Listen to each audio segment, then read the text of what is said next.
আসসালামু আলাইকুম বন্ধুরা। আজ ব্লেন্ডার মেশিনের ছোট্ট একটি টিপস বা আমার অভিজ্ঞতা আপনাদের সাথে শেয়ার করব। আর তা হলো এই মেশিনটি আমার কাছে আসছে যা চলছে না, অর্থাৎ অন হচ্ছে না। পাওয়ার সাপ্লাই কর্ড সকেটের সঙ্গে সংযোগ করা রয়েছে, তারপরেও অন হচ্ছে না এবং ইন্ডিকেটর বাতি জ্বলছে না। তো প্রথমেই দেখতে হবে ঠিক নিচের দিকে একটি পুশ রয়েছে, যেটা মূলত ওভারলোড প্রোটেক্টর বা সার্কিট ব্রেকার। ওভারলোড প্রোটেক্টরের কাজ হচ্ছে যদি মোটরে ওভারলোড পড়ে বা ওভার অ্যাম্পিয়ার নিতে চায় তখন এটি ট্রিপ করে, ওভারলোড প্রোটেক্টর ট্রিপ করে, আর তখনই এটি পুশ করে দিলে পুনরায় সংযোগ স্থাপন হয়ে যায়। এবং কোনো কারণে যদি এটি পুশ করার পর কাজ না হয় তাহলে দেখতে হবে ওভারলোড প্রোটেক্টর নষ্ট হয়ে গেছে কিনা। যদি নষ্ট হয়ে যায় তাহলে মার্কেট হতে এই ধরনের ওভারলোড প্রোটেক্টর কিনে সেটিং করা যায়। মার্কেটে এটির দাম 90 টাকার আশেপাশে নিতে পারে। ওভারলোড প্রোটেক্টর পুশ করা মাত্রই সংযোগ স্থাপন হয়ে গেছে এবং ব্লেন্ডার চলছে। তো ওভারলোড প্রোটেক্টর যদি নষ্ট হয়ে যায়, এটি শর্ট করে আপাতত চালানো যায়, তবে সে ধরনের যদি পরিস্থিতি হয় না চালানোই ভালো।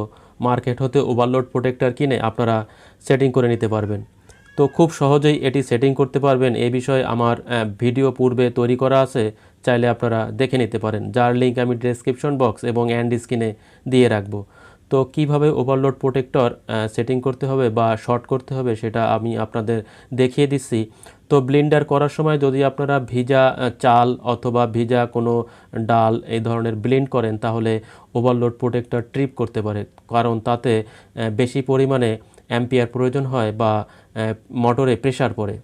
তো দেখেন এই যে দুটি টার্মিনাল দেখছেন, এই দুটি টার্মিনালেই মূলত দুটি ক্লিপ দ্বারা বা দুটি ক্যাবেল লাক্স দ্বারা সংযোগ করা থাকে, যা খুব সহজে খুলে অন্য একটি ওভারলোড প্রোটেক্টর সেটিং করে দেওয়া যায়। তো ব্লেন্ডারের নিচের অংশ আমি খুলে ফেলেছি এবং দেখেন রোটারি সুইচ দেখা যাচ্ছে এবং মোটর দেখা যাচ্ছে। যদি ওভারলোড প্রোটেক্টর থাকে তাহলে মোটর মূলত সুরক্ষিত থাকে। তো এই যে দুটি ক্লিপ দেখছেন বা ক্যাবেল লাক্স দেখছেন, তো এই দুটি খুলে মূলত নতুন একটি সুইচ এখানে বসিয়ে দিবেন এবং পুনরায় চালু করবেন। তো এইভাবে খুব সহজেই খুলে ফেলতে পারবেন এবং যদি ওভারলোড প্রোটেক্টর একটু বাম দিকে ঘোরানো যায় তাহলে খুলে যাবে। তো খুব সহজেই এটি পরিবর্তন করতে পারবেন। যদি মনে করেন যে পরিবর্তন করবেন না, শর্ট করে চালাবেন, তাহলে মোটরের উপরে একটি বাড়তি প্রেশার পড়বে এবং মোটর পুড়ে যাওয়ার সম্ভাবনা থাকে।